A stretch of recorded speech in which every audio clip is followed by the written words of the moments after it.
Bom dia, pessoal. Tudo bem com vocês? Tá, gente, então hoje eu queria começar a aula falando de uma questão da aula passada. Porque na aula passada a gente começou falando sobre equação da reta tangente. E aí a gente resolveu esse exercício aqui, tá? Na aula passada a gente terminou com ele. E hoje, então, eu quero resolver esse daqui, mas como uma questão de revisão também. A gente vai resolver esse e vai dar continuidade aí no assunto, tá bom? Então, olha só, determine o vetor tangente e a reta tangente à curva. Aí ele me dá a curva e ele me dá um ponto. Então, vamos resolver.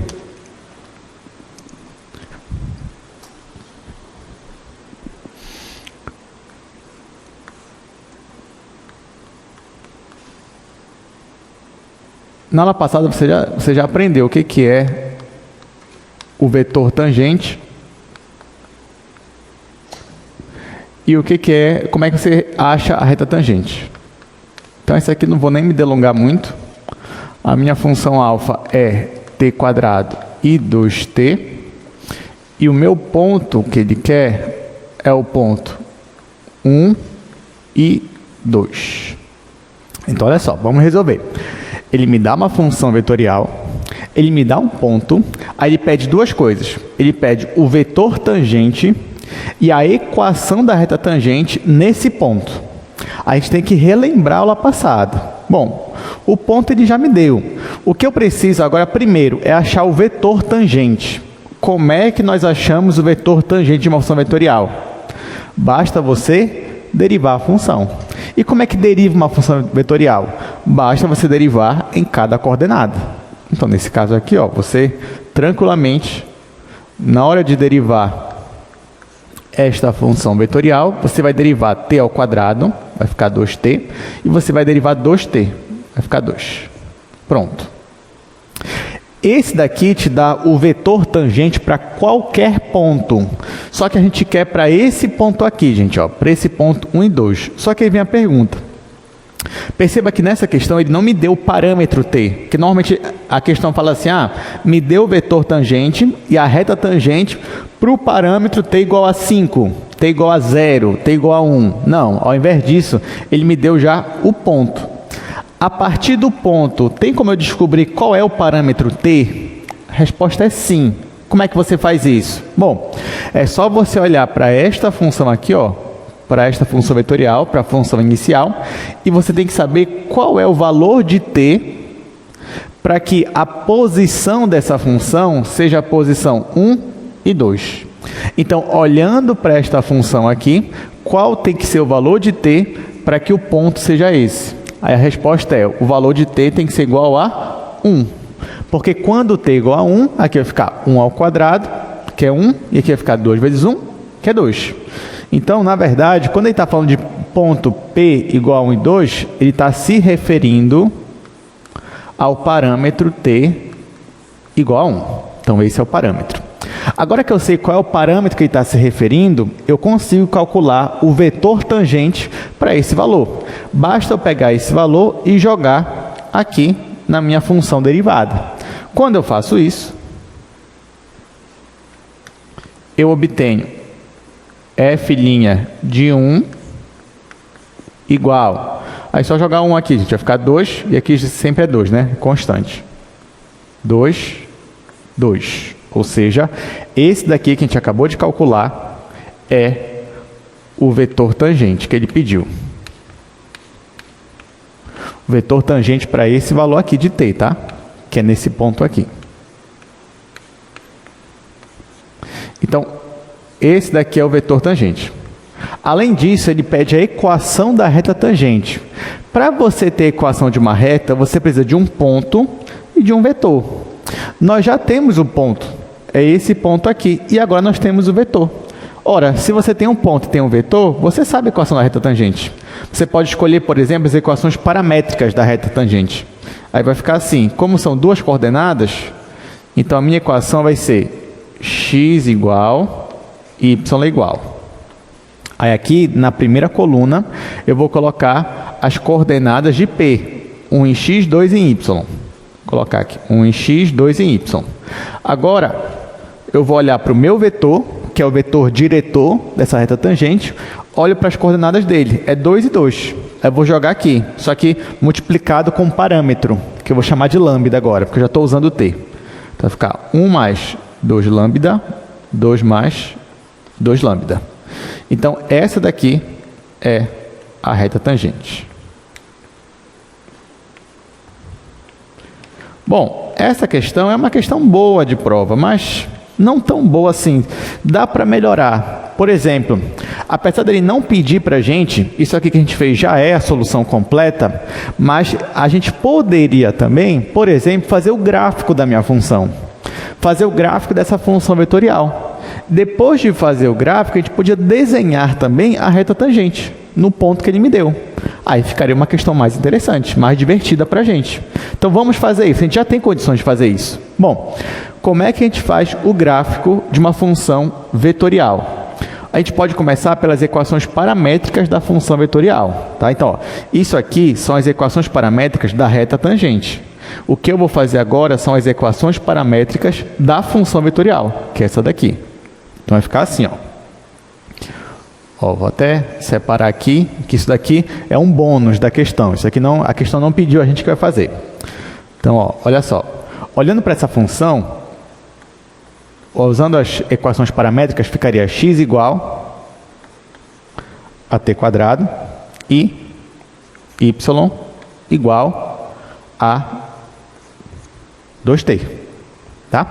Aí, ó, isso aqui são as equações paramétricas. Daqui eu consigo chegar na equação cartesiana. Como? Bom, basta tentar unir essas duas equações e tentar eliminar o meu parâmetro t. Como é que eu faço isso? Bom, eu poderia escrever y dessa forma aqui, ó.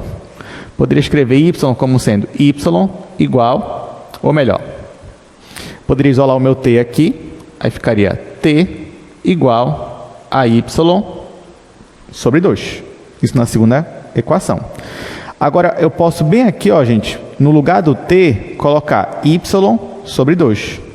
Quando eu faço isso, vai ficar x igual, aí vai ficar y sobre 2 ao quadrado. Então, vai ficar y ao quadrado dividido para 4. Tá? Então, quando eu isolo o t na segunda equação e substituo na primeira, eu acho uma equação cartesiana. A partir dessa equação cartesiana, eu consigo fazer o gráfico dela. Como é que eu faço?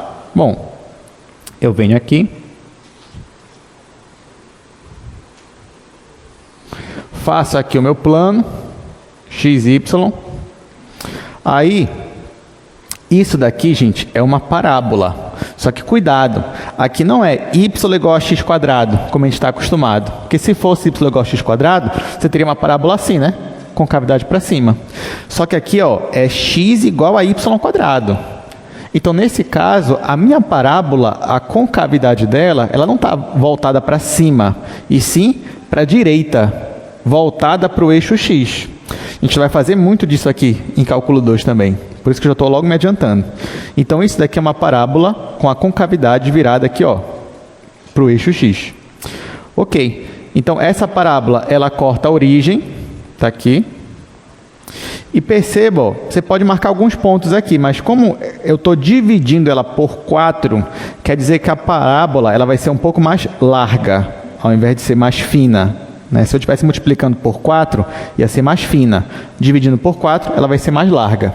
Isso daqui é lá do cálculo 1, aquela parte de deslocamento de gráfico, o que acontece quando você multiplica por um fator, é lá de cálculo 1. Aí tá, para facilitar, bora marcar 2 pontos aqui. Quando y é 0, x é 0. Quando y é 2, x é 1. Então, olha só. Quando y é 2, x é 1. Só jogar aqui, ó, y2 vai ficar 2 ao quadrado, que é 4, dividido para 4, x vai ser igual a 1. Então, quando x é 1, o meu y é 2. Por que eu fiz questão de marcar esse ponto aqui? Porque é justamente o ponto que ele me deu aqui, ó, 1 e 2.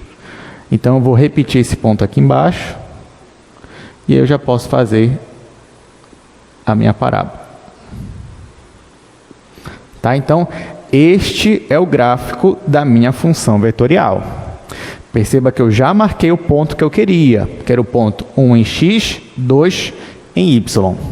A partir desse ponto, eu vou fazer agora a minha reta tangente. Como é que eu vou fazer isso, gente? Basta eu pegar o meu vetor tangente nesse ponto. Quem é o vetor tangente? É o vetor 2 em x, 2 em y. Aí eu vou posicioná-lo bem aqui nesse ponto. Então, esse vetor aqui, eu não vou desenhar ele saindo da origem. Eu vou desenhar ele a partir desse ponto aqui. Para eu fazer isso, a partir desse ponto, eu vou andar 2 unidades em x e 2 unidades em y, porque aqui é 2 e aqui é 2. Então, se eu andar 2 unidades em x, eu vou parar bem aqui, ó. 1, 2, 3. Se eu andar 2 unidades em y, já vou passar mais para cá.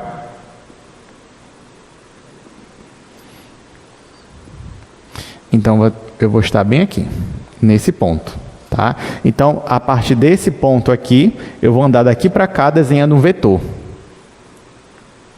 Então, esse daqui é o meu vetor tangente, posicionado, só que saindo em cima do ponto 1 e 2. Bom, eu já tenho o ponto inicial, já tenho o vetor que me dá a direção, agora basta desenhar a minha reta. Então, ó, isso daqui é a minha reta tangente, que está representada bem aqui, ó, gente. Tá? Ela está desenhada bem aqui. Então, isso sim é uma questão muito legal de prova, né? Que não é só fazer, não, é desenhar. Já você entender geometricamente o que está acontecendo por trás. E é isso. Alguém tem alguma dúvida? Pode falar. Você não entende? Pode repetir a pergunta? Tá. Aqui, essa equação bem aqui, paramétrica. Tá, então olha só. Tem uma diferença, né? Essa primeira equação paramétrica que eu fiz é da reta tangente. Tá? Até aqui tudo bem. Essa segunda equação paramétrica é de uma função vetorial. O que é uma equação paramétrica de uma função vetorial? Bom, basta eu pegar cada coordenada da função vetorial e igualar com uma variável. Por exemplo, a primeira eu vou igualar com x, a segunda eu vou igualar com y. Então, basicamente, isso é uma equação paramétrica de uma função vetorial. Ela pode ser uma reta ou não. Nesse caso, ela não é. Ela é uma parábola. Agora, como é que eu descobri que é uma parábola? Olha só o que eu fiz. Eu vou tentar unir essas duas equações de modo a ficar uma só. Aí, o que foi que eu fiz? Aqui embaixo, eu isolei o t. Então, ficou t igual a y sobre 2. Aí o que eu fiz? Aqui não está aparecendo t também? Então, no lugar do t, eu substituí por y sobre 2. Aí, então, ficou x igual a y ao quadrado sobre 4. Aí, isso daqui sozinho é uma equação cartesiana. Não aparece mais o t aqui. Eu consigo desenhar o gráfico disso. Isso aqui é uma parábola. Só que ao invés de concavidade para cima, é concavidade para o lado. Porque é o x que está isolado aqui. O x que está isolado e o y que está ao quadrado. Então, é só inverter aqui meu gráfico. Aí foi daí que surgiu esse gráfico. Tudo bem? Então, essa equação paramétrica, a partir dela, eu achei a minha equação cartesiana, a partir dela, eu fiz o meu gráfico. Que é aquele passo a passo que a gente faz lá no passado. Bom, é isso. Mais alguma pergunta? Tudo certo? E aí, já viram qual é a nota de vocês da prova? Nota boa? Boa, né? Tudo bem, tá certo. Tá. Vamos continuar, gente, que eu tenho ainda algumas definições para a gente ver aqui. Vamos voltar aqui para o slide.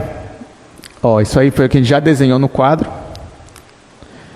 E olha só, eu preciso definir com vocês o que é o versor do vetor tangente. Na verdade, eu nem precisaria colocar isso aqui uma definição, porque isso aqui você já conseguiria descobrir.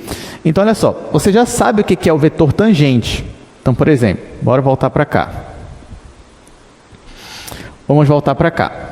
O que é o vetor tangente? Vetor tangente é o vetor diretor da reta tangente. Ou seja, é o vetor que tem a mesma direção da reta tangente. Só que você poderia me perguntar, professor, mas não existe só esse vetor, né? Que tem a mesma direção da reta tangente. Perfeito, não existe mesmo só esse vetor. Existem quantos? Infinitos vetores, né? Qualquer vetor que tiver a mesma direção, seja maior ou menor, mas tiver a mesma direção, seria também um vetor tangente. Então, nesse caso, gente, seria bom, já que eu tenho infinitos vetores tangentes que eu poderia considerar, eu poderia escolher um representante deles. Qual representante eu poderia escolher? Bom, para facilitar minha vida futuramente, eu vou escolher um representante cuja norma seja unitária, né? Porque isso vai me ajudar em alguns cálculos. Então, ao invés de eu escolher esse vetor tangente aqui, eu vou escolher o vetor tangente unitário. Como é que eu calculo um vetor unitário? Eu calculo o versor dele. Como é que eu calculo o versor de um vetor? Eu divido o vetor pela norma. É assim que funciona. Isso nós já vimos aqui também. Então, se eu pedisse para você, olha, digamos, item A da sua prova, desenhe o gráfico da função e da reta tangente, está aqui. Item B, calcule um vetor tangente que seja unitário. O que você faria? Você teria que pegar esse vetor aqui, calcular a norma dele e depois dividir aqui, né, por cada coordenada. Então, de maneira geral, se eu quero o vetor, olha só, se eu quero o vetor tangente unitário, eu vou chamar esse vetor tangente unitário de T. Então, se eu quero calcular o vetor tangente unitário, basta eu pegar o meu vetor tangente, que eu já sei que é a derivada da minha função, e dividir pela norma dessa mesma função. Ou seja, isso aqui é o versor, né? Se eu faço essa continha aqui, eu consigo achar um vetor tangente, ou seja, que tem a mesma direção ainda, só que agora ele é unitário. É assim que funciona. Então, nesse caso aqui, por exemplo, se eu te pedisse, olha, eu calcula para mim agora o vetor tangente unitário para esse mesmo parâmetro aqui. Aí o que você vai fazer? Tem que calcular a norma disso daqui. Aí vamos calcular aqui a norma. A norma de f' de 1 ia ser raiz quadrada. Aqui, ó, é 2 e 2, então vai ficar 2 ao quadrado mais 2 ao quadrado.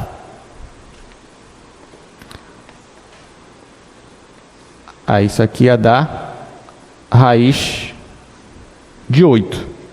Aí se você quisesse, né, poderia colocar 2 raiz de 2 também. Pronto. Isso aqui é a norma. E quem é o vetor tangente unitário? Bom, o vetor tangente unitário seria o meu vetor, que é o vetor 2, 2, dividido pela norma, que é 2 raiz de 2. Aí no final, quando você fizesse essa conta aqui, no final ia ficar 1 sobre raiz de 2, 1 sobre raiz de 2. Ficaria assim. Então, nesse caso lá, o vetor tangente unitário seria esse vetor aqui, 1 sobre raiz de 2, 1 sobre raiz de 2. Se você for calcular a norma disso daqui, você vai ver que vai dar 1. Então, sim, ele é um vetor tangente unitário. Aí tá, bora resolver mais um exemplo, só para a gente entender mais esse negócio de vetor tangente unitário. Então, ó, já peguei um exercício aí do slide. Olha só, um exemplo. Digamos que você tenha este vetor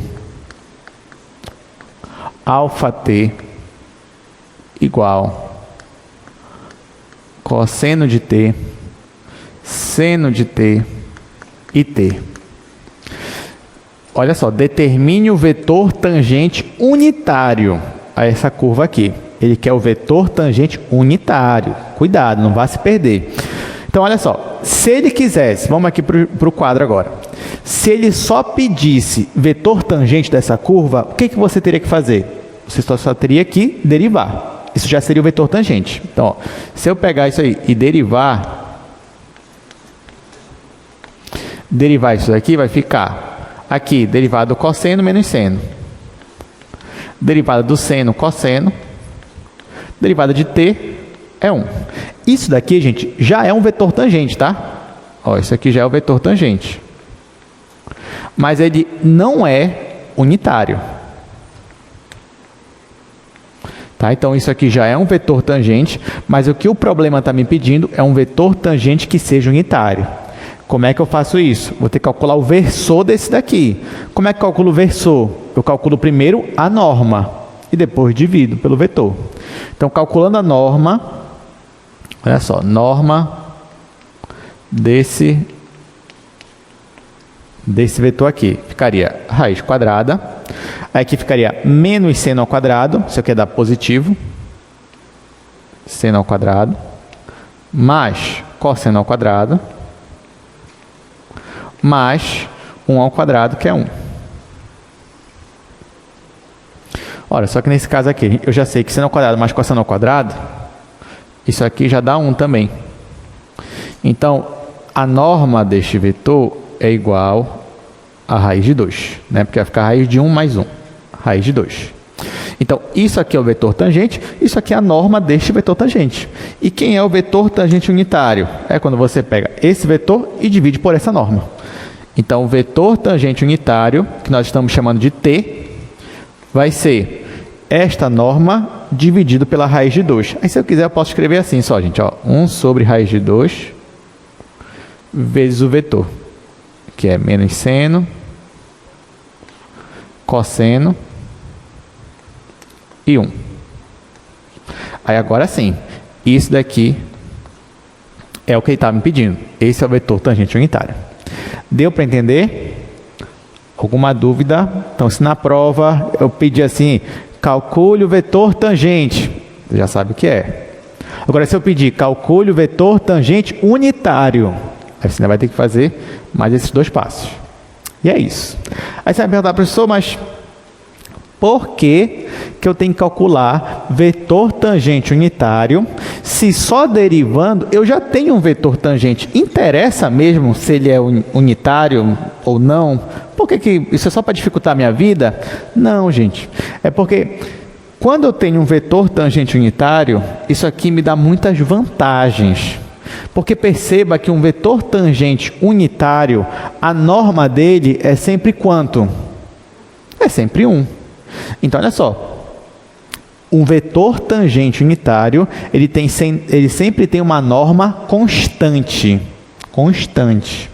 E não só constante, mas a constante dá igual a 1. Então, além de facilitar o cálculo, eu ainda tenho um resultado que eu posso obter a partir dele. E é esse resultado que nós vamos discutir agora. Então, olha só, vou fazer uma proposição aqui.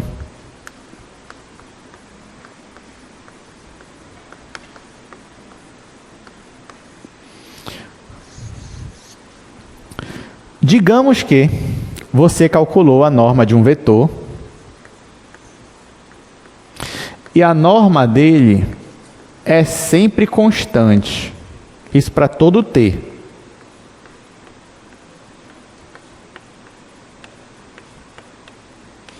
Gente, isso aqui não é normal, tá? Não é normal que a norma de um vetor para todo T seja sempre uma constante.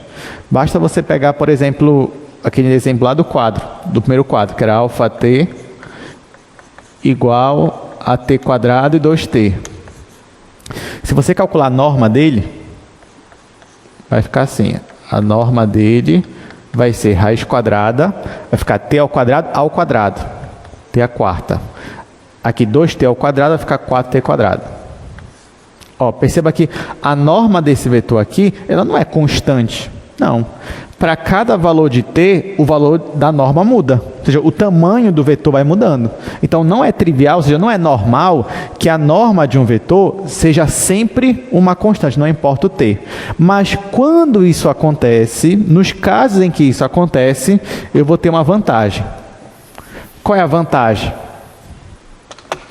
É que, nesses casos, então, o meu vetor, minha função vetorial, alfa t, vai ser sempre perpendicular ou ortogonal à derivada. Isso aqui sempre vai acontecer. Então, olha só. Se a norma de uma função vetorial é sempre uma constante, significa que ela sempre forma um ângulo de 90 graus com a sua derivada. Ou seja, o vetor da minha função e o vetor derivada dela vão ser sempre ortogonais entre si. Isso aqui vai ajudar a gente em alguns resultados. Mas primeiro, bora demonstrar essa proposição. Não é demonstração longa, então por isso que a gente vai fazer. Então, ó, vamos demonstrar isso daqui.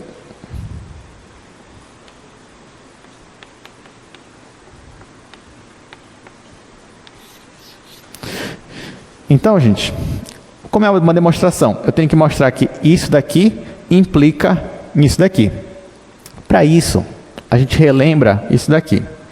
Lembra o seguinte, que quando você pega um vetor e faz o produto escalar com ele mesmo, isso daqui, ó, o vetor escalar com ele mesmo é igual à norma do vetor ao quadrado. E nesse caso eu estou supondo que a norma dele é uma constante.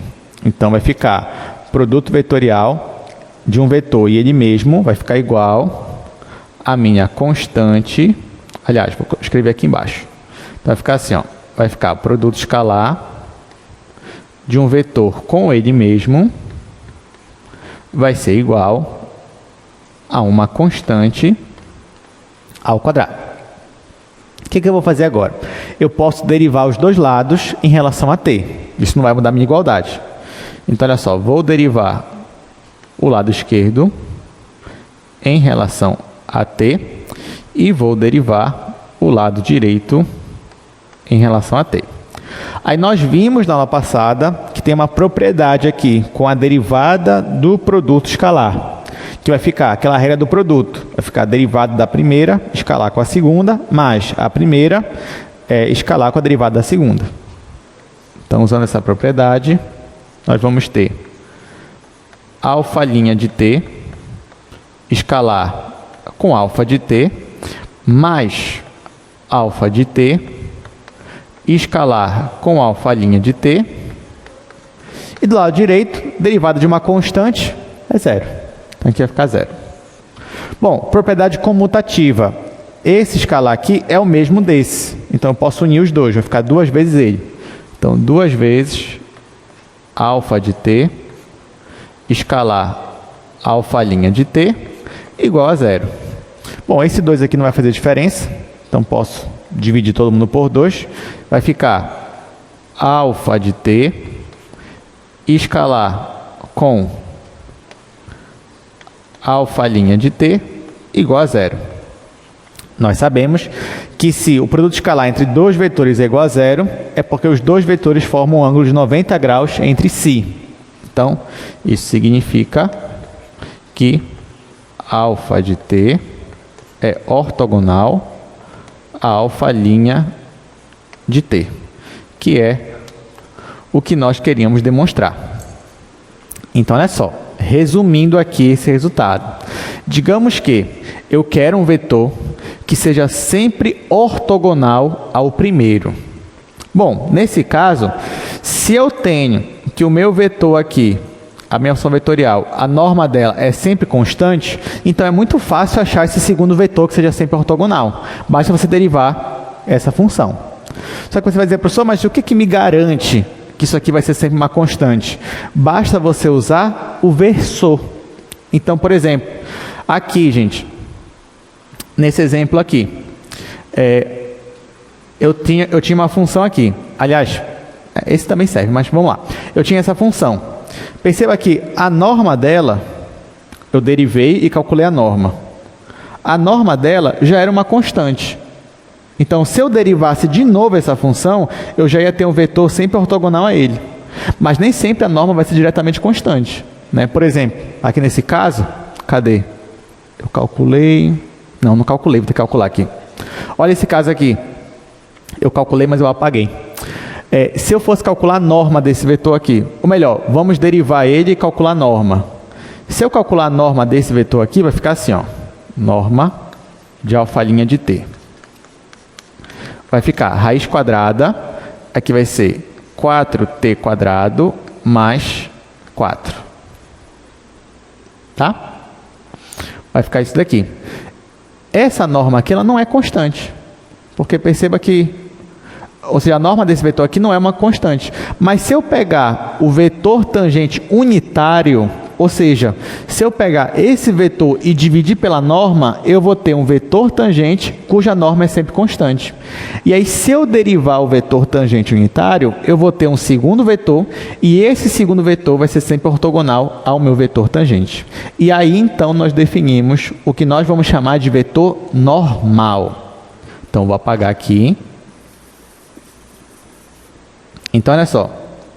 Se o vetor tangente é um vetor que sempre está, digamos, tangenciando a minha curva, porque ele tem a mesma direção da reta tangente, quem vai ser o vetor normal? O vetor normal vai ser o vetor sempre perpendicular a esse daqui. Então, ele vai ser normal a minha curva. Ele vai formar esse vetor aqui. Então, se isso daqui é um vetor tangente, isso daqui nós vamos chamar de vetor normal. O vetor normal, ele vai ser sempre ortogonal ao vetor tangente. Está aqui.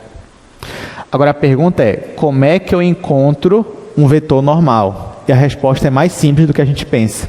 Basta você derivar o vetor tangente unitário. Aí você já consegue um vetor normal. Deu para entender, gente? Alguma dúvida, pelo menos na prática? Então, se eu te pedir assim, olha, gente, calcula para mim o vetor tangente. Está aqui. Calcula para mim o vetor tangente unitário. Então, é só dividir pela norma. Calcula para mim um vetor normal. É só derivar o vetor tangente unitário. É assim que vai funcionar. Então, cuidado. Não é difícil, é fácil. Só que são muitos detalhes, muitas definições novas. Então, não quero que vocês se percam. Então, nós definimos aqui o que é o vetor tangente, o que é o vetor tangente unitário e o que é o vetor normal. Eu ainda vou definir o que é o vetor normal unitário, só que você já deve saber o que vai ser. Então vamos lá, vou trocar aqui de slide. Nós estamos hoje, na verdade, na aula 9. Vamos falar ainda hoje sobre integral de funções vetoriais e também de comprimento de arco. Mas primeiro, eu já comecei a falar com vocês sobre vetor normal. Então tá aqui, ó, já provei essa proposição para vocês. Nós usamos ela justamente para achar o vetor normal. Então, se eu tenho que a norma de uma função é sempre constante, então se eu derivar ela, eu vou sempre achar um vetor ortogonal ao primeiro. Então, quem vai ser o meu vetor normal? O vetor normal é simplesmente a derivada do vetor tangente unitário. E quem vai ser o vetor normal principal, ou vetor normal unitário? Vai ser o versor da derivada, né, do vetor tangente unitário. É assim que funciona. Então, gente, cuidado. São definições fáceis, mas são muitas definições. Eu acabei de falar para vocês, vetor tangente é só derivar. Vetor tangente unitário é só pegar, derivar e dividir pela norma. Depois, vetor normal é só derivar o vetor tangente unitário.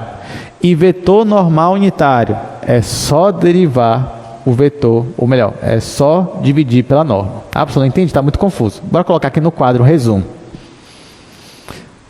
Que até eu já estou errando aqui. De tanto falar derivada e divide pela norma.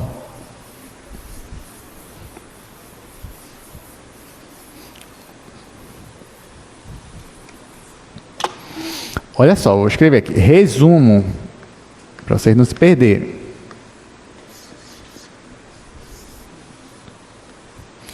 Então, dada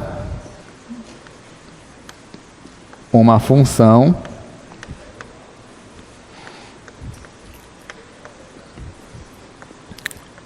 αt, temos, vamos lá, primeiro, vetor tangente. Se você tem uma função αt, quem é o vetor tangente? O vetor tangente é você pegar essa função e derivar ela uma vez. Pronto. Isso aqui já é um vetor tangente. Agora, quem é o vetor tangente unitário ou principal?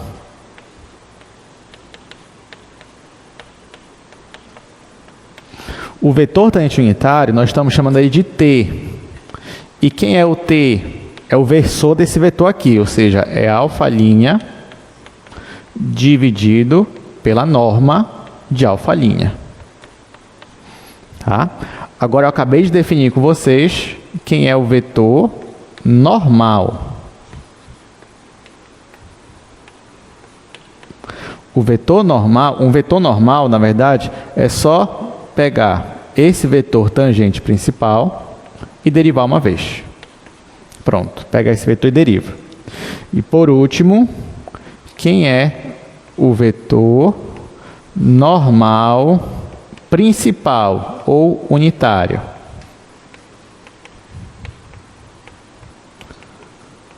Nesse caso aqui, a gente está chamando ele de um vetor N. E ele é esse vetor aqui, ou seja, a derivada do vetor tangente unitário dividido pela norma. E é isso. Esse é o nosso resumo. É difícil? Não, mas você tem que lembrar. Então, na prova, te dei uma função alfa, te pedi vetor tangente, só isso. É só derivar a função. Se eu te pedir o vetor tangente unitário, calcula o versor dessa função, ou seja, pega essa derivada e divide pela norma dela. Tá? Aí isso aqui eu estou chamando de t, só de t. Então, isso aqui é o vetor tangente unitário, o vetor tangente principal. Se eu pedir vetor normal, você vai ter que pegar esse vetor aqui, que é o vetor t, e derivar ele uma vez. Isso já é um vetor normal. E se eu pedir vetor normal unitário ou principal, você vai calcular o versor desse daqui, que eu estou chamando de n. Então é a derivada de t dividido pela norma da derivada de t. Tudo bem? Agora ninguém vai mais se perder, né? Pode bater foto, pode anotar no seu caderno, tá? Coloque, isso aqui é importante, então você não pode esquecer esses detalhes. Bom, agora que nós sabemos, né? Bora calcular aqui o exercício. Ó, determine o vetor normal principal a essa curva, que inclusive é a mesma curva que está aqui. Então, vou aproveitar esse espaço aqui. Ó, ele quer o vetor normal principal, ou seja, ele quer o último passo que está ali no quadro.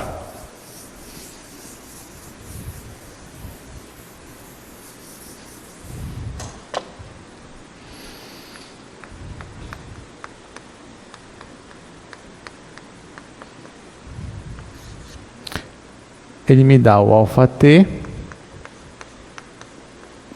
que é cosseno, seno e t. Vamos aqui para o quadro. Então, olha só, o que ele pede para a gente é o vetor normal principal. Se ele quer o vetor normal principal, ele quer esse último estágio aqui, do nosso resumo.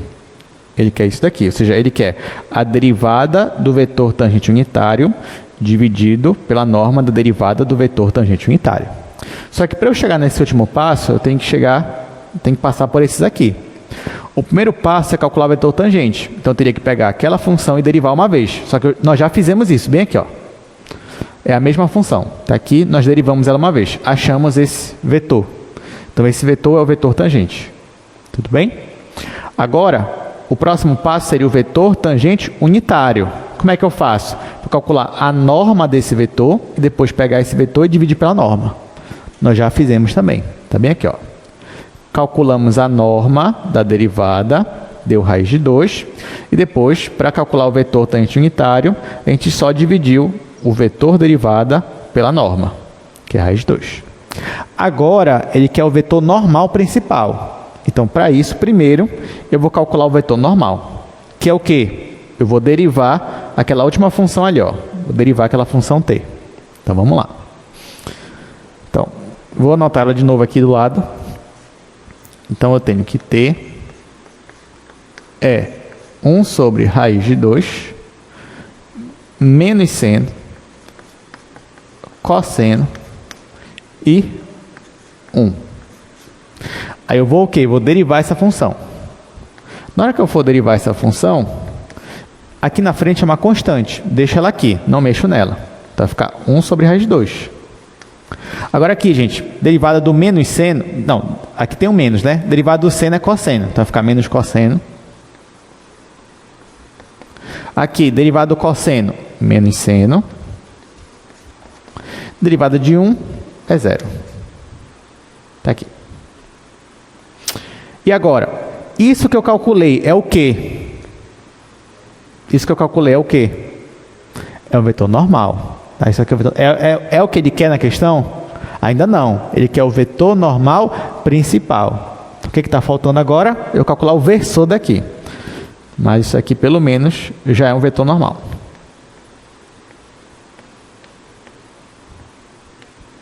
Agora eu vou calcular o versor dele. Para eu calcular o versor dele, vou calcular a norma dele.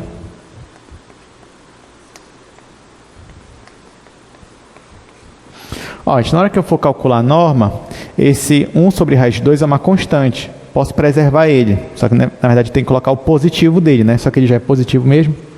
Então, vai ficar 1 sobre raiz de 2. Aí aqui, raiz quadrada, menos cosseno ao quadrado, vai dar positivo, cosseno ao quadrado, mais, no caso, menos seno ao quadrado, vai ficar positivo também. E aqui é 0, não vou colocar. Só que essa raiz todinha aqui é 1, né? Então vai ficar 1 sobre raiz de 2. Então essa é a norma dele. Tá, agora o que está faltando para eu chegar na resposta final? Eu pegar este vetor e dividir pela norma dele. Então, o meu vetor normal principal vai ser igual a este vetor, que é 1 sobre raiz de 2. Aí o vetor é menos cosseno, menos seno e 0, dividido pela norma dele, que é 1 sobre raiz de 2. 1 sobre raiz de 2. Aqui, então, posso simplificar. E o meu vetor normal principal vai ser esse vetor aqui, que é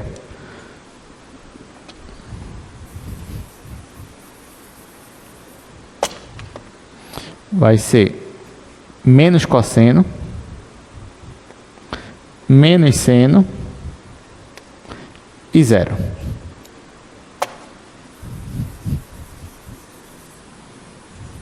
Então, essa daqui é a nossa resposta final. Então, esse sim é o vetor normal principal. Tudo bem? Bom, então é isso. Se a gente quisesse, você poderia falar assim, professor, mas ok.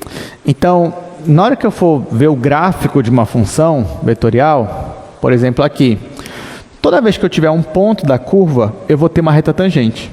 Nessa reta, eu vou sempre ter um vetor aqui, que é tangencial, e eu vou ter sempre um vetor normal. Né? E eu acho esses vetores, né, os unitários deles, né, o versor deles, por essa forma aí que o senhor colocou. Beleza. Só que se a minha curva, olha só a pergunta, se a minha curva fosse tridimensional, se eu estivesse no espaço, aí eu ainda teria o vetor tangente principal, teria o vetor normal principal, e se eu quisesse um terceiro vetor, que fosse ao mesmo tempo ortogonal aos dois primeiros, como é que eu faria? Isso é uma boa questão de prova também. Se eu estou no mundo tridimensional, eu já tenho o vetor tangente, eu já tenho o vetor normal, e eu queria agora um terceiro vetor, que também é ortogonal a esses dois aqui. Como é que eu conseguiria ele, gente? Bastava fazer o quê?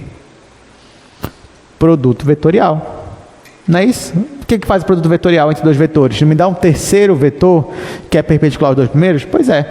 Então, se eu quisesse, eu poderia definir aqui um vetor binormal. E aí seria um vetor que seria o produto vetorial entre o meu vetor tangente unitário e o meu vetor normal unitário. Tá? Mas a gente não vai definir ele aqui, isso é só por curiosidade. Mas para a gente mesmo que interessa hoje é o vetor tangente e o vetor normal principal. Bom, então agora, gente, eu só vou mostrar aqui para vocês um gráfico, só para a gente entender melhor esse conceito. Então, ó, estamos aqui. Esse gráfico que vocês estão vendo aqui, ó, esse gráfico, ou seja, essa curva na cor preta, é uma função, inclusive é a função que ele nos deu, é a função cosseno seno e t. Então, o gráfico dela seria essa curva, como se fosse uma hélice, né, subindo. E perceba que bem aqui, ó, eu tenho um vetor vermelho, que é o vetor tangente unitário. E eu tenho o vetor azul, que é o vetor normal. Então, por mais que eu caminhe nessa curva aqui, perceba que esses dois vetores, eles estão sempre ortogonais entre si, mesmo que eles mudem de posição. Quer ver? Ó, vamos lá. Ó, mesmo que a gente mude o ponto, e nesse caso, os meus vetores estão mudando, que estão mudando de direção, mas ainda assim os dois sempre permanecem ortogonais entre si. Tá? Então é isso que está acontecendo. Isso daqui tem algumas aplicações, tá? Na engenharia espacial, usa esses dois vetores mais o binormal. Se você for reparar também, se eu quero dois vetores unitários e eu pego um terceiro vetor, dois vetores unitários que são ortogonais entre si, e eu pego um terceiro vetor que também é ortogonal, é como se eu estivesse até mudando a minha origem do meu espaço. Porque se você pensar nos vetores da base canônica, I, J e K, os três são vetores unitários e eles são todos ortogonais entre si. Então, se eu pegasse o vetor tangente principal, o vetor normal principal e o vetor binormal, que eu só comentei com vocês, é como se eu pudesse até mudar a origem do meu espaço, que eu ia ter ali três vetores apontando ali para três direções que são perpendiculares entre si. Enfim, mas isso é só algumas aplicações. Agora sim, vamos voltar para cá, que agora eu quero falar com vocês sobre integral de funções vetoriais. Gente, assim, sinceramente, aqui eu não vou demorar quase nada aqui. Não vou demorar. Por quê? Porque você já sabe fazer. Mesmo que você nunca tenha visto essa aula, você já sabe fazer. Porque você já sabe como calcular limite. Como é calcular limite de uma função vetorial? Basta calcular o limite em cada coordenada. Acabou. Como é que calcula a derivada de uma função vetorial? Basta calcular a derivada em cada coordenada. Como vocês acham que vai ser calcular a integral aqui, gente? Calcular a integral em cada coordenada, não tem mistério. Por quê? Porque uma integral também é um limite.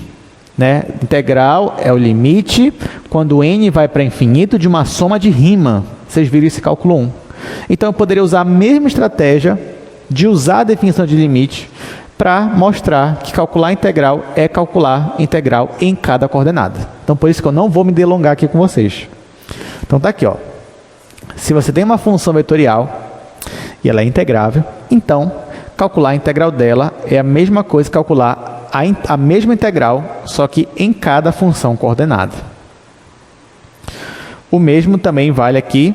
Aqui ainda vale o teorema fundamental do cálculo. Então, o que é o teorema fundamental do cálculo? É o que vai unir o cálculo diferencial com o cálculo integral, por isso que ele é fundamental. Então, ó, se você tem aqui uma função beta, ela é uma primitiva da função alfa, né? Então, na verdade, calcular esta integral aqui, basta você subtrair as primitivas. Você fazer beta b menos beta a, que é a mesma coisa que aplicar o teorema fundamental do cálculo em cada coordenada também. Então, é a mesma ideia. Então, ou seja, não vai mudar nada para o que a gente já sabe. E se eu tiver essa anotação aí, sem indicar o ponto inicial e o ponto final, isso aqui é uma integral indefinida.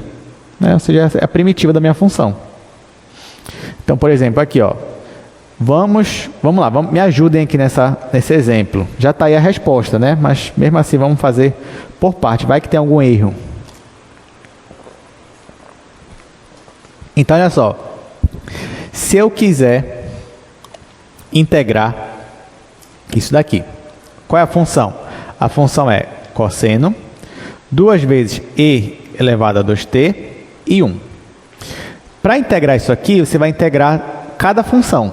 Então, primeiro, qual é a integral da função cosseno? É a função seno. Não é menos seno, tá, gente? O derivado de cosseno é menos seno, mas a integral do cosseno é seno. Então, tá aqui, ó, seno mais uma constante. Uma constante aí da integral, indefinida, né? Aí aqui, qual é a integral de 2 vezes e elevado a 2t? Vai ser e elevado a 2t, mais uma constante de integração. Porque se eu derivar isso daqui, e elevado a 2t, eu volto para cá. Por último, qual é a integral de 1? É t. Aí perceba que em cada um desses eu tenho uma constante de integração. Mas se eu quisesse, eu poderia escrever de outro jeito isso daqui. Eu poderia escrever isso aqui assim, ó. Vou colocar aqui no quadro.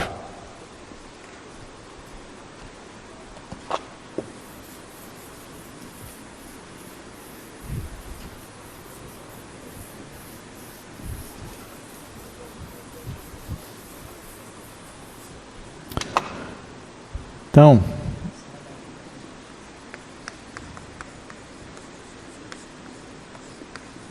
o exemplo que está me dando é esse aqui, né? Integral já primitiva dessa função vetorial.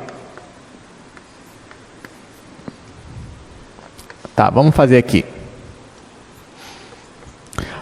Aí, nesse caso, como a gente já viu, isso daqui, gente, é a mesma coisa que colocar integral em todo mundo aqui. Então, vai ficar integral do cosseno,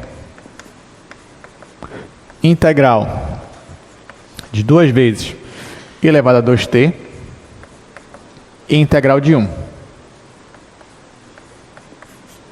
Aí, como a gente já comentou, integral do cosseno vai dar seno, mais uma constante de integração, vou chamar de C1. Aqui, gente, você pode usar integral por substituição simples, tanto faz, mas no final isso aqui vai dar e elevado a 2t, né? Basta você derivar isso daqui, vai dar ele mesmo vezes 2. Está aqui. Mais uma constante de integração. E aqui a integral de 1 é t. Aí mais uma constante de integração, que isso aqui é uma integral indefinida. Aí o que você pode fazer também é escrever assim, ó. Isso aqui é a mesma coisa que seno de t e elevado a 2t e t. Mas a gente podia separar as constantes de integração, que é C1, C2 e C3. Aí se eu quisesse também poder escrever até assim. Isso aqui é igual a minha integral seno e elevado a 2t e t mais um vetor C. Esse vetor que tem as constantes de integração. Tá? Então, tanto faz. Você pode escrever assim, ou deixar assim, ou assim, ou assim. Então, é assim que a gente vai trabalhar uma integral indefinida. Bom, então, alguma pergunta dessa parte aqui, gente? Não, né? Tá bem tranquilo, tá bem fácil, né? Por enquanto. E vai continuar assim mesmo. Tá, vamos lá. Olha, agora sim, eu queria falar, esse assunto é legal. Esse aqui é bem importante porque creio que seja algo novo. Apesar de que eu acho, né, que os professores de Cálculo 1, acho que viram alguma aplicação dessa no semestre passado. Não sei, posso estar enganado, mas se não viram, não tem problema, a gente vai ver agora. Então, vamos falar agora, gente, sobre comprimento de arco. E aí eu já vou explicar para vocês como é que funciona. Mas essa daí é a parte mais legal da aula de hoje, é essa daí. Então, vamos lá. Gente, se preparem, que agora vai ter uma demonstração bem divertida. E um pouco longa.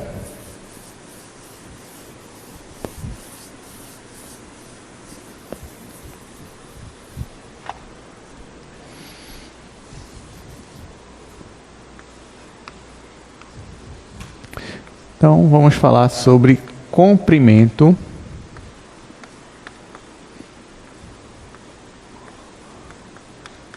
de arco.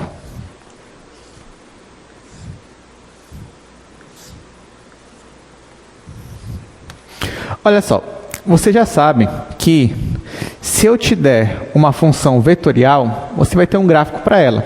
O gráfico dela é uma curva. Se eu estou no R2 é uma curva plana, se estou no R3 é uma curva espacial.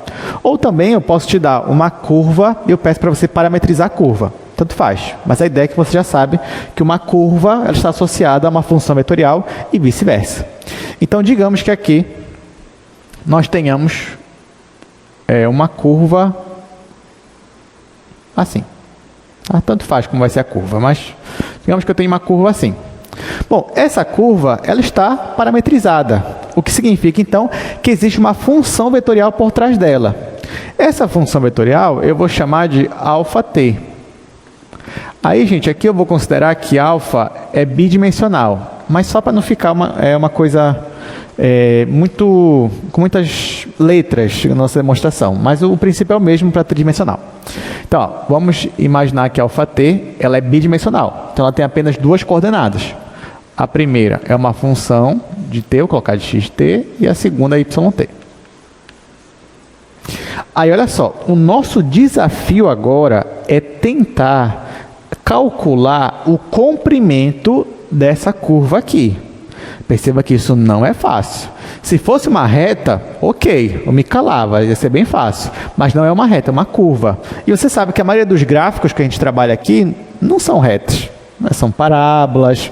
Às vezes a gente já viu aqui uma elipse, enfim, uma circunferência. A gente já viu uma espiral, uma hélice, enfim, a gente viu várias curvas aqui e a maioria não era uma reta.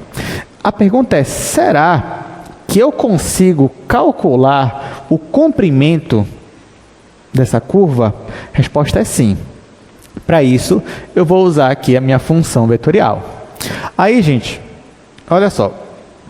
Eu vou primeiro dividir essa curva em pedaços, em pontos. Então, só para facilitar, vou dividir aqui só em 3 pontos. Então, aqui tem aqui um ponto inicial, tem aqui um segundo ponto, tem aqui um terceiro ponto.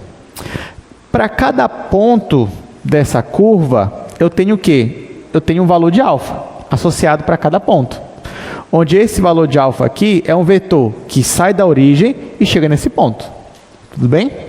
Então, por exemplo, para esse ponto aqui, eu tenho um vetor que sai da origem e chega nele. Para esse ponto aqui, eu tenho um vetor que sai da origem e chega nele. E para esse ponto aqui é a mesma coisa. Para cada um deles eu tenho um vetor.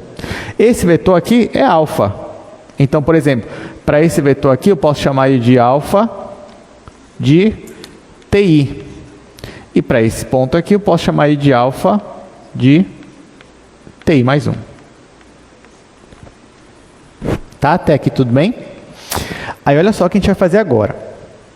Eu vou, nesses pontos que eu fiz aqui, eu vou unir eles com uma reta. Tá? Então, por exemplo, aqui eu vou unir com uma reta.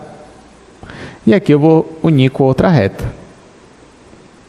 Ora, em cima, vamos olhar só para essa reta aqui. Estou fazendo. Até deixa eu colocar de outra cor. Então, ó, em cima dessa reta aqui, eu vou colocar um vetor. Aí olha o vetor que eu vou colocar. Vou fazer um vetor que sai desse ponto e chega nesse daqui.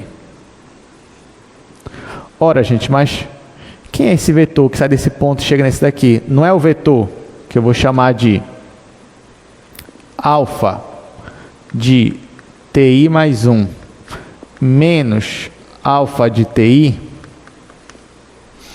Olha só, porque esse ponto aqui é o alfa de TI, e esse aqui é o alfa de TI mais 1. Então, esse vetor que sai desse ponto e vem para cá é o vetor alfa de TI mais 1 menos alfa de TI. Né? Basta você pegar esse ponto aqui, somar com o oposto desse, e vai dar justamente esse vetor aqui.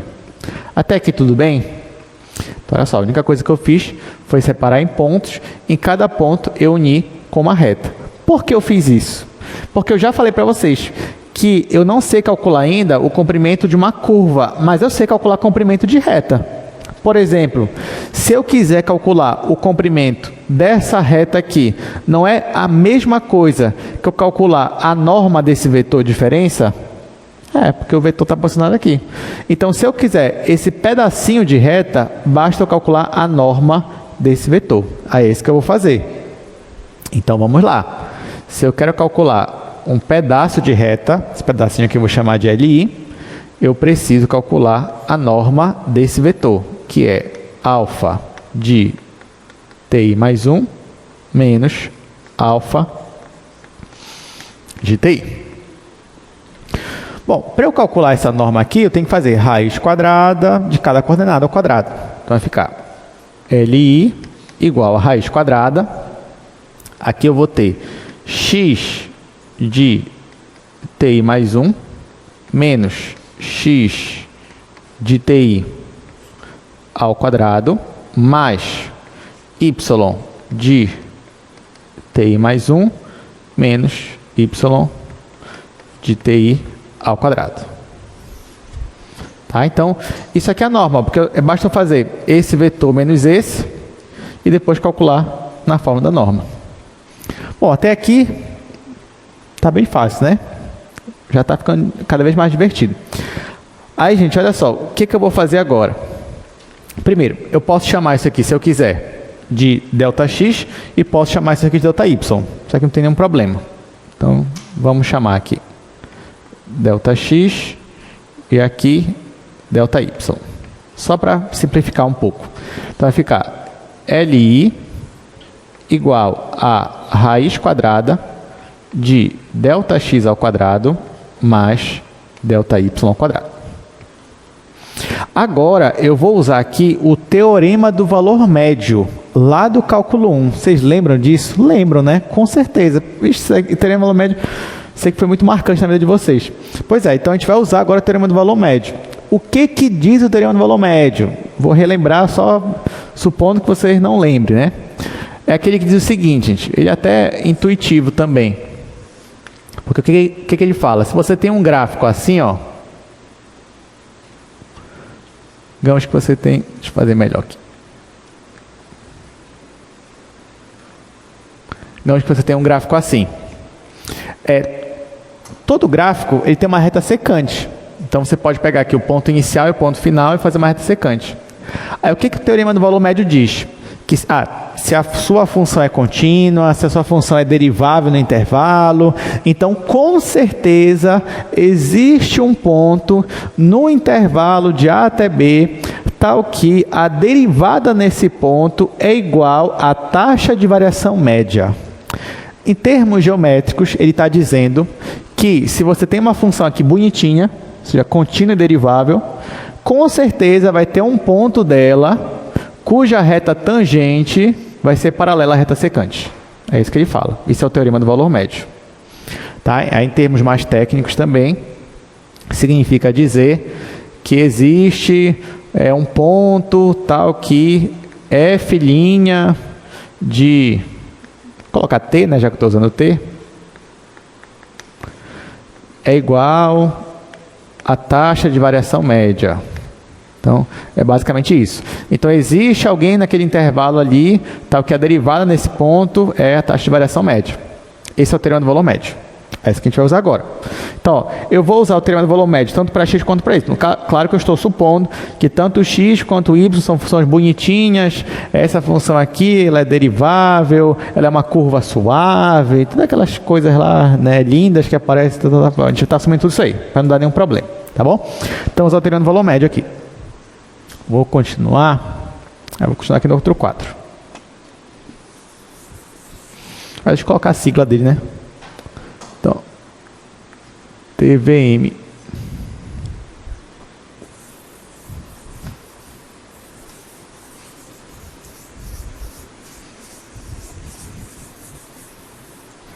Essa demonstração é muito interessante, porque no final, a gente pensa que vai ficar uma coisa absurda, mas vai ficar uma coisa tão simples.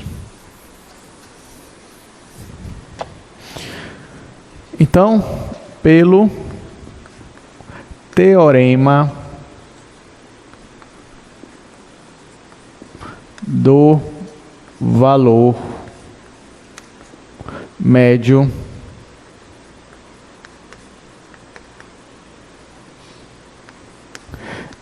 existem, aí vou colocar aqui T estrela, T2 estrelas, que estão nesse intervalo. Ou seja, existem essas constantes aqui, tais que x' de t estrela é igual a ΔX sobre ΔT e y' de t duas estrelas igual a ΔY sobre ΔT. Tá, então olha só. Nesse caso aqui, lá no meu problema, eu vou substituir ΔX por x' vezes ΔT. E vou substituir ΔY por y' vezes ΔT. Tá, então logo... Melhor, sendo assim...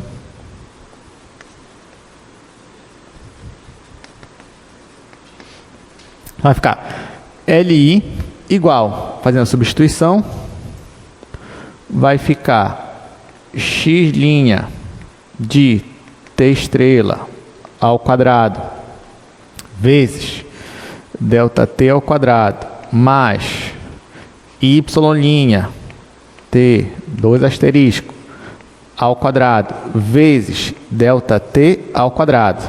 Deixa eu estender aqui a raiz. Então, por enquanto, está assim, para a gente calcular. O que dá para fazer para melhorar? A gente pode colocar o ΔT ao quadrado em evidência, e como ele está ao quadrado, ele sai da raiz. Então, já estamos chegando no final. Então, vai ficar LI igual a raiz quadrada de x' t estrela ao quadrado mais y' ao quadrado vezes ΔT. Então, essa daqui é a expressão para calcular só um pedaço lá do arco. E nem é um arco, né? Porque isso aqui, esse L1 é uma reta, ó. Ela é uma reta só. Se eu quiser uma aproximação para esse arco todo, basta eu somar todas as retas. Então, como é que vai ficar aqui? Isso aqui é só para um pedaço. Se eu quero uma aproximação do arco inteiro, então ele vai ser aproximadamente o somatório dessas retas, quando I vai de 1 a N. Aí você vai dizer, professor, mas claramente, se eu somar essas duas retas aqui, o comprimento delas não vai ser o comprimento do arco. Não, tudo bem, não vai, mas vai ser uma aproximação. É ruim? Pode ser ruim, mas é uma aproximação. Mas será que não dá para a gente melhorar essa aproximação? Sim. Como é que a gente melhora a aproximação? Se eu pegar intervalos de t cada vez menores. O que significa aqui na imagem era só pegar pontos, mais pontos da reta, ó, e fazer uma reta em cada um deles. Então, se eu for fazendo isso e usar o mesmo raciocínio lá, o somatório, então a minha aproximação ela vai ser cada vez melhor. E se n tender para infinito e esse limite existir? Então, o meu comprimento vai ser exatamente o que eu queria. Tá? Então, voltando para cá, se eu quero exatamente o meu comprimento, então ele vai ser igual, se existir, né, esse limite de n tendendo a infinito, desse somatório aqui. Para cada LI. Mas quem é LI mesmo? Raiz quadrada de x' t estrela ao quadrado, y', ΔT. Gente, isso daqui é definição de quê? Isso aqui é definição do quê? Limite de um somatório desse aqui. De integral, né? Cálculo 1. Então, isso daqui é uma integral. Tá? É uma integral. Então, como é que fica essa integral aqui? Vai ficar L igual a integral de A até B. Aí aqui vai ficar raiz quadrada. Agora vai ficar um T mesmo geral, né? Porque ΔT tende a zero. Então vai ficar x' de T ao quadrado mais y' de T ao quadrado. E aqui, dt. Ou seja, essa aqui é a minha fórmula para achar o comprimento de arco, se eu tenho uma curva parametrizada. Só que dá para melhorar mais ainda, porque quem é? Gente, quem é? Raiz quadrada de x' quadrada mais y' quadrado. Só que te lembra o quê? A norma. Norma de quem? Da função derivada. Então, na verdade, ó, fórmula final. Se você quer calcular o comprimento de uma curva parametrizada, ele vai ser a integral da norma da derivada. Só isso. Integral da norma da derivada. Então, você deriva, calcula a norma e depois joga na integral. Gente, lembrando que isso aqui, ó, é uma integral do cálculo 1, tá? Que no final vai ficar todo mundo dependendo só de t. É uma integral de uma única variável. Então, a gente consegue resolver usando todos os conhecimentos que você tem de integral do cálculo 1, você consegue facilmente resolver as nossas questões aqui de cálculo 2 de comprimento de arco. Bom, vamos lá. Então, a gente ainda tem meia hora, dá para resolver aqui alguns exercícios. Então, vamos voltar aqui para o slide. Então, ó, esse foi o raciocínio que a gente fez. Você tinha uma curva, essa curva azul. Nós dividimos ela em pontos. Para cada ponto, a gente desenhou uma reta. E aí, reta, a gente sabe fazer o comprimento, né? É só calcular a distância de um vetor, ou seja, a norma de um vetor. E no final, nós chegamos aqui nesta fórmula. Aí, como eu falei para vocês, todo o raciocínio que nós fizemos vale tanto para o R2 quanto para o R3. O que mudaria no R3? Ainda é a norma, só que a norma tem 3 coordenadas agora, né? A função. Então, ficaria assim, ó. Então, se a sua função é bidimensional ou tridimensional, não tem problema. Você ainda consegue calcular o comprimento da curva usando esta integral que onde nós chegamos. Tá, então, para encerrar a aula, a gente vai resolver 2 exercícios. E pronto, aí depois só quarta-feira.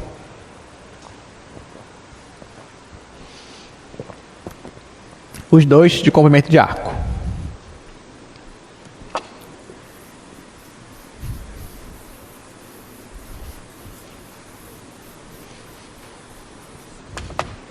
Gente, o segundo é muito importante, tá? Que é o último de hoje. Vocês vão entender por que ele é tão importante. Então, primeiro, αt igual cosseno t, seno t e t. Aí o que ele fala aí? Calcule o comprimento do arco dessa curva com extremidades nos pontos. Aí ele me dá o ponto A, que é o ponto 1, 0, 0. E ele me dá o ponto B, que é o ponto menos 1, 0 e π. Aí tá, vamos lá. Bom, o que a gente vai fazer aqui? Ele quer calcular o comprimento. Então eu já sei que o comprimento é integral da norma da derivada. Então, eu vou derivar essa curva. Ó, derivando a curva, eu vou ter derivado cosseno é menos seno, derivado do seno é cosseno, derivado de t é 1. Essa é a mesma curva que a gente estava usando ainda agora. Então, por isso que vai dar o mesmo resultado. Calcula a derivada, agora calcula a norma. Então, calculando a norma, vai ficar raiz quadrada, aqui você já sabe, vai ficar seno ao quadrado, mais cosseno ao quadrado, mais 1 ao quadrado. Aí isso aqui vai dar 1, você já sabe, que a gente já fez, então isso aqui vai dar raiz de 2. Pronto. Então, ó, sabendo disso, o comprimento de arco vai ser a integral da norma da minha função derivada, de A até B. Bom, a norma eu já calculei, deu raiz de 2. Agora, quem é o A, quem é o B? Aí ele fala que o meu ponto, essa minha curva, ela começa nesse ponto e termina nesse ponto aqui. Aí, só que esse A e esse B, gente, não é o ponto. Você não vai colocar aqui 1, 0, 0 e menos... Não. Isso aqui é o parâmetro t. Ou seja, quanto tem que ser o parâmetro t para você chegar nesse ponto A aqui? Quanto tem que ser? Quanto tem que ser o valor de t para que essa curva chegue nesse ponto aqui, ó, 1, 0, 0. T tem que ser igual a 0. Tudo bem. Ó, então aqui o t tem que ser 0. Por quê? Porque se t for igual a 0, cosseno de 0, 1. Seno de 0, 0. T igual a 0, 0. E aqui, gente, para chegar em B, quanto tem que ser o t? T tem que ser π, né? Só olhar aqui para o último. T tem que ser π, que vai ficar cosseno de π, menos 1, seno de π, 0, e t igual a π. Está aqui. Então, vai ser de 0 a π. Então, o meu comprimento vai ser de 0 a π. Essa norma aqui deu uma constante, ótimo, né? Ficou muito fácil, raiz de 2. E eu tenho que resolver essa integral aqui. Alguma dificuldade aqui? Nenhuma, porque isso aqui é uma constante, ó. Então, vai ficar raiz de 2 integral de 0 a π dt. Olha, qual é a integral disso daqui, gente? É o t. Então vai ficar raiz de 2 vezes t, só que o t eu vou aplicar de 0 a π. Vai ficar π menos 0 é π. Então, resposta. O comprimento vai ser π vezes raiz de 2. Aí não me falou se é metro, se é centímetro, então eu só vou colocar aqui, unidade de comprimento. Seria muito fácil, né? Mas para isso, claro, a gente tinha que saber a fórmula. Mas tendo a fórmula, o resto fica fácil mesmo.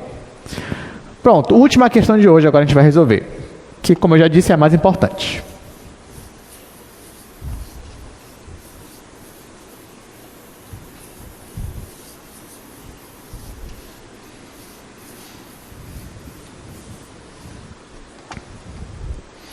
Então, segunda questão. Vamos voltar para o slide, só para a gente dar uma olhada como é.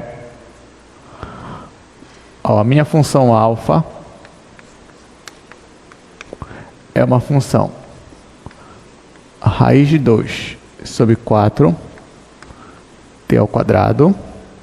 Aí, de novo, raiz de 2 sobre 4, t ao quadrado e menos t. Aí ele fala que o t... Ah, tá. T vai de 0 a 1. Então, ele já me dá até o valor de t. T vai de 0 a 1. Calcular o comprimento de arco. Então, bora. Mas você fala, bom, vamos lá.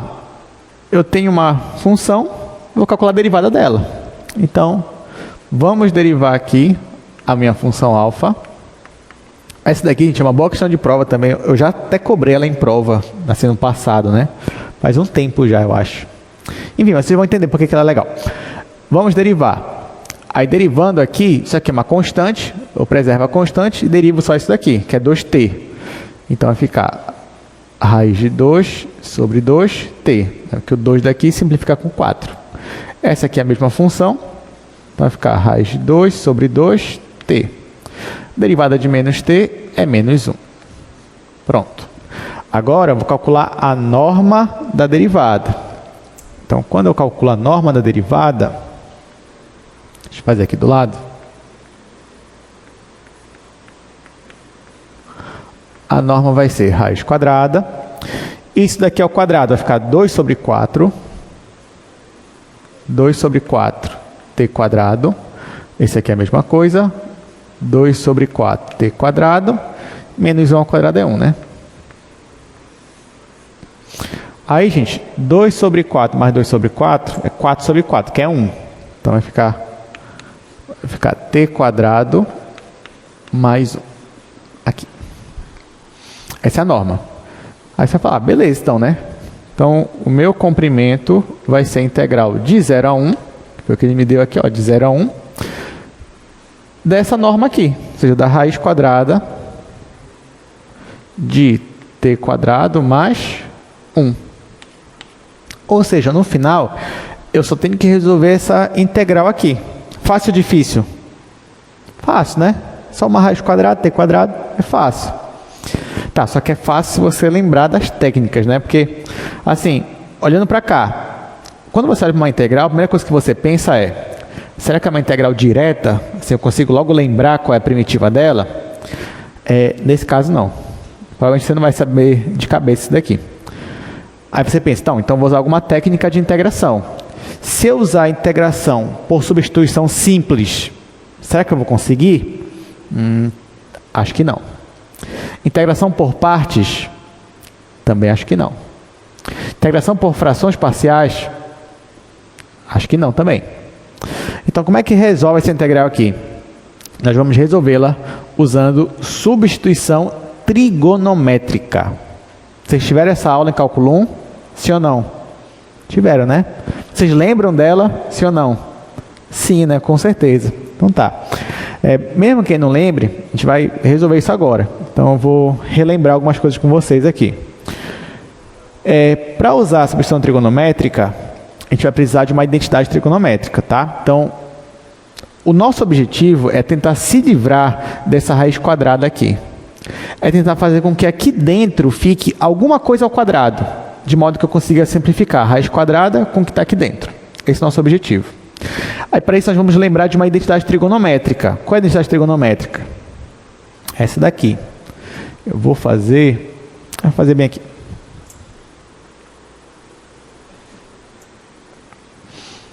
Olha só. Bom, qual é a identidade trigonométrica que você se lembra? Identidade principal. É aquela lá, seno ao quadrado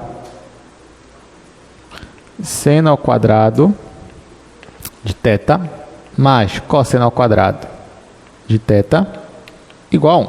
Dessa você lembra, não tem problema. Aí, olha só, se eu dividir aqui todo mundo, pelo cosseno ao quadrado, olha só o que vai acontecer aqui. Vai ficar seno ao quadrado sobre cosseno ao quadrado, isso é tangente, vai ficar tangente ao quadrado, mas aqui esse é o mesmo que esse, então vai ficar 1, igual, aqui vai ficar 1 sobre cosseno ao quadrado, que é a mesma coisa que secante ao quadrado. Então, na substituição trigonométrica, eu vou querer que aqui dentro, ao invés de ficar t ao quadrado mais 1, fique tangente ao quadrado mais 1. Porque se no lugar do t eu tivesse uma tangente, então essa tangente ao quadrado mais 1 ia ficar só secante ao quadrado. E aí eu ia conseguir simplificar. Esse daqui com a raiz quadrada. Então essa é a nossa estratégia agora. Tá bom? Então, você vai dizer, professor, mas aqui não tem tangente, tem um t. Não tem problema, eu vou chamar t de tangente de θ. Isso que é a substituição trigonométrica. Então, vamos lá. Então, vou colocar aqui, ó, substituição trigonométrica.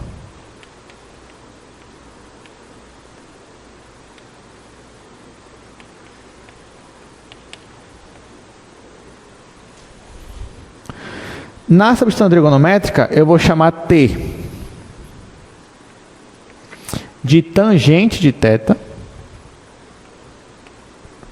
E se t é tangente de θ, então o meu diferencial dt vai ser a derivada da tangente, que é secante ao quadrado.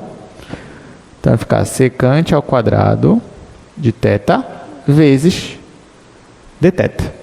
Então é isso que eu vou substituir ali. No lugar do t, eu vou colocar tangente. No lugar do dt, eu vou colocar secante ao quadrado de θ, dθ. Só que falta substituir também aqui, ó, o 0 e 1. Então vamos lá.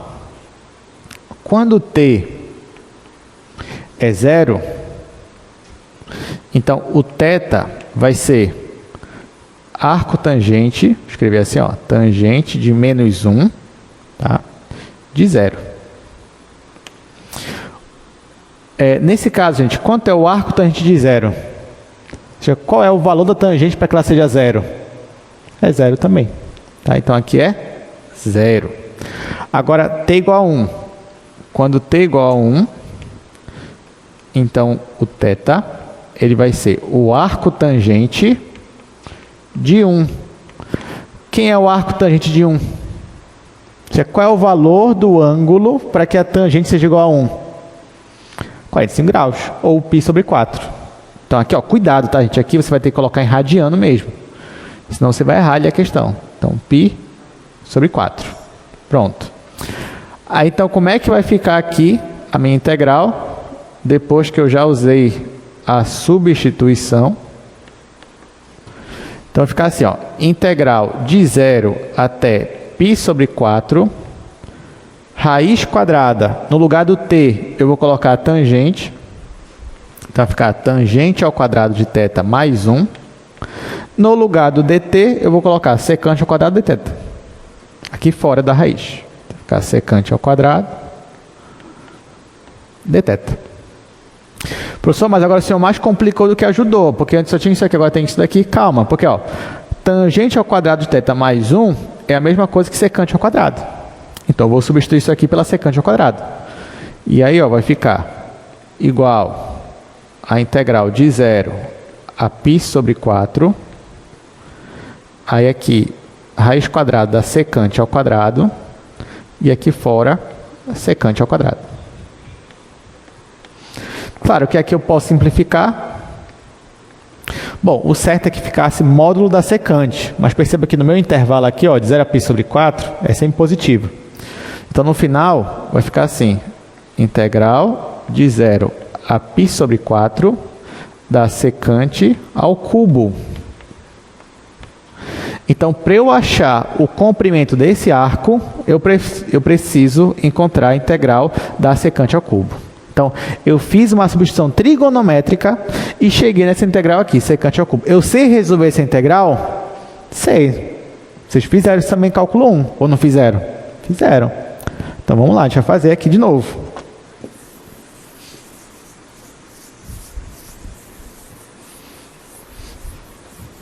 Professor, eu vou precisar saber disso para a prova? Com certeza. Porque, na verdade, gente, isso aí vocês já sabem. Isso é do cálculo 1, então não é algo novo para a gente, assim. Novo mesmo é só isso aqui, ó. É a fórmula. Essa é a fórmula aqui. Comprimento de arco é a integral da norma da derivada da função. Só isso que é novo. O resto é cálculo 1. Então, não tem muito mistério. Então, vamos lá. É hoje que você vai maratonar as aulas de cálculo 1 do semestre passado. Deixa eu voltar para cá. Nós estamos assim. Por enquanto a gente está assim. O comprimento é integral de 0 a π sobre 4 da secante ao cubo. Tá, como é que faz a integral da secante ao cubo? Para quem não lembra, você pode fazer essa integral aqui por integração por parte. Então, na integração por parte, vamos revisar aqui embaixo. Vou colocar assim. Integração por parte. Aqui que eu vou fazer, gente? Eu vou chamar U de secante e vou chamar dv, vou colocar aqui, dv de secante ao quadrado. Tá, vou escrever assim. Ou seja, a secante eu vou derivar. Então, se U é igual a secante, então du vai ser... Qual é a derivada da secante? Secante tangente. Então, secante tangente dθ. E se dv é secante ao quadrado, então o meu v vai ser, ou seja, a integral disso daqui é a tangente. Tá? Isso aqui é integração por partes. Aí lembra, ó, isso aqui é uma integral definida. Então fica assim, integral de a até b, u dv igual a u vezes v aplicado de a até b, menos integral de a até b, v vezes du. Tá? Então, isso aqui ó, é só para relembrar a integração por parte. Então, vamos lá. Então, isso daqui vai ser igual. Bom, perceba que o dv já é a secante ao cubo. Se você pegar u vezes dv, vai ficar secante ao cubo.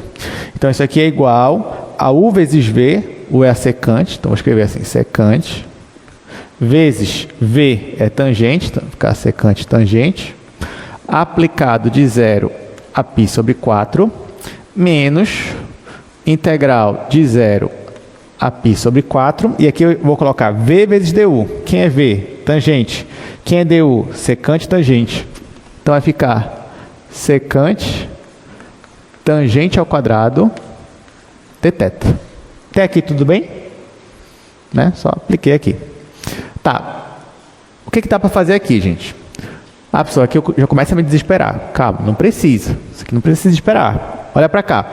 Aqui, ó, bora logo colocar esses valores. Então vai ficar π sobre 4 e 0.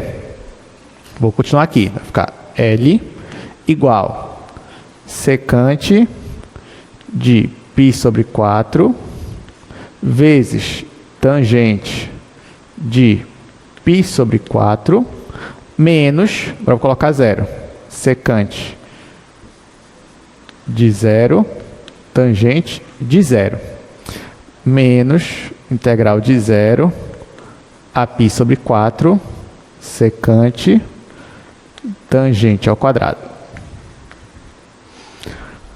Vamos lá. Isso daqui, quem é a tangente de 0? É 0. Então isso aqui vai zerar. Agora aqui, quem é a tangente de π sobre 4? É 1. Tudo bem, isso aqui é 1. Então aqui vai ser, aqui, secante de π sobre 4, sabe quanto é? Bom, quem é o cosseno de π sobre 4? Cosseno de 45. Raiz de 2 sobre 2. Agora faz o inverso dele. Vai ficar 2 sobre raiz de 2. Aí só racionalizar fica raiz de 2. Tá? Então isso daqui. Ou então vamos fazer por parte, né? Então vai ficar L igual, vai ficar 2 sobre raiz de 2. Agora vamos para cá. Isso aqui vai ser menos integral de 0 a π sobre 4. O que dá para fazer aqui? Porque parece que cada vez que a gente faz alguma coisa piora, né? Mas calma. Aqui eu tenho tangente ao quadrado. Tangente ao quadrado, se eu for usar a mesma identidade aqui, gente, tangente ao quadrado é secante ao quadrado menos 1. Aí isso que eu vou substituir lá. Então vai ficar secante vezes secante ao quadrado menos 1. Pronto. Aqui eu posso racionalizar, vai ficar 2 raiz de 2 sobre 2, aí simplifica. Então vai ficar L igual a raiz de 2. Aqui, ó, eu posso distribuir. Aí vai ficar menos integral de 0 a π sobre 4. Secante vezes secante ao quadrado é secante ao cubo. Então vai ficar secante ao cubo. E aqui agora, secante com menos 1 vai ficar menos secante, mas com esse menos aqui vai ficar mais. Então, mais integral de π sobre 4 secante. Poxa, professor, parabéns, né? Mas agora a gente tem aqui, ó, 2 secantes, secante ao cubo, secante. Calma, já está terminando. Então, vou continuar aqui no terceiro quadro. Estamos terminando. Não desista. Uma vez eu passei essa mesma questão em prova. Olha, foi uma alegria dos meus alunos. Uma alegria mesmo, que veio assim, essa questão a pessoa já fez em sala, né? E aí a nota foi muito boa. Acho que a média, nem sei quanto foi a média. Enfim, vamos lá. Aí aqui, ó, olha o que eu vou fazer, gente. Esse L, eu já sei que L é quem? É a secante ao cubo. Então, tá assim, ó, por enquanto tá assim. Tá, integral da secante ao cubo igual a raiz de 2 menos integral de π sobre 4 secante ao cubo mais a integral da secante. Tá, o que eu vou fazer aqui? Perceba que essa integral aqui, ó, é a mesma dessa, só que negativo. Então essa daqui, eu quero que ela apareça no outro membro, somando. Como é a mesma, vai ficar 2 vezes essa. Então vai ficar assim, 2 vezes integral de 0 a π sobre 4 da secante ao cubo igual a raiz de 2. Tá, gente, pelo menos da secante. Vocês lembram pelo menos da secante como é que resolve? Integral da secante? Lembra? Tá. Então, como é que resolve a integral da secante? Basta multiplicar em cima e embaixo pela secante mais tangente.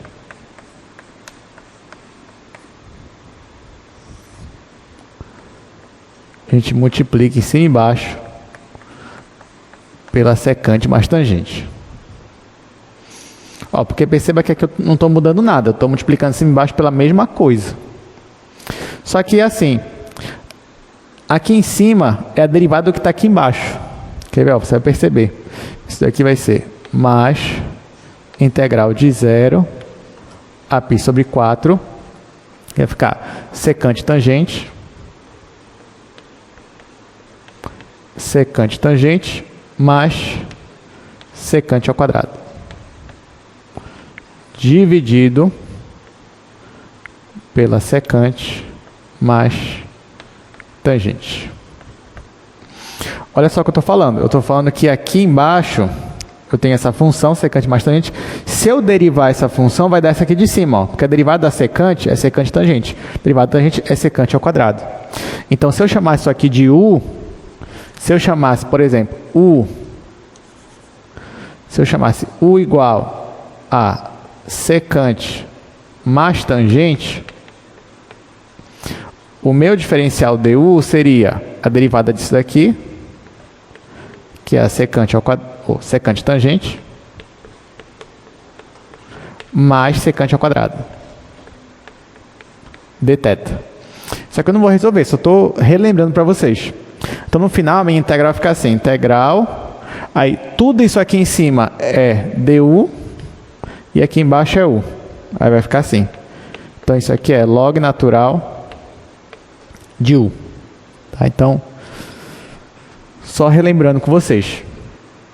Então, esse 2 eu vou passar dividindo. Então, vai ficar integral de 0 a π sobre 4 secante ao cubo igual a raiz de 2 sobre 2 mais 1 sobre 2, isso aqui veio daqui. E esta integral aqui, a resposta é log natural da secante mais a tangente. Só que eu ainda vou aplicar de 0 até π sobre 4. E agora é só aplicar. Quando eu colocar π sobre 4 aqui, ó, a gente já fez essa conta. Aqui vai dar raiz de 2 mais 1. Então vai ficar assim. Deixa eu colocar logo aqui. L igual a raiz de 2 sobre 2 mais 1 sobre 2 log natural de raiz de 2 mais 1 menos log natural. Quando eu colocar aqui 0, a secante vai dar 1 e a tangente vai dar 0. Então vai ficar log natural de 1. Só que log natural de 1 é 0. Então, resposta final. Então, deixa eu até apagar aqui, só para dar espaço. Resposta final. O comprimento vai ser raiz de 2 sobre 2 mais 1 sobre 2 log natural de raiz de 2 mais 1. Como ainda me falou unidade, coloco unidade de comprimento. E pronto. Então, numa escala de 0 a 10, qual é a dificuldade de uma questão dessa? 2. 2, porque, como eu falei, isso aqui é cálculo 1. Então, como você já sabe, já domina o cálculo 1 todinho, você já sabe o que é uma substituição trigonométrica. Já sabe que a integral da secante ao cubo é fazer uma integração por parte. Já sabe que aqui a integral da secante é só multiplicar isso embaixo para a secante mais tangente. Você já sabe de tudo isso. Então, pronto. É só trabalhoso mesmo, mas no final vocês conseguem. Bom, gente, então é isso, né? Depois dessa, acho que dá para encerrar a nossa aula.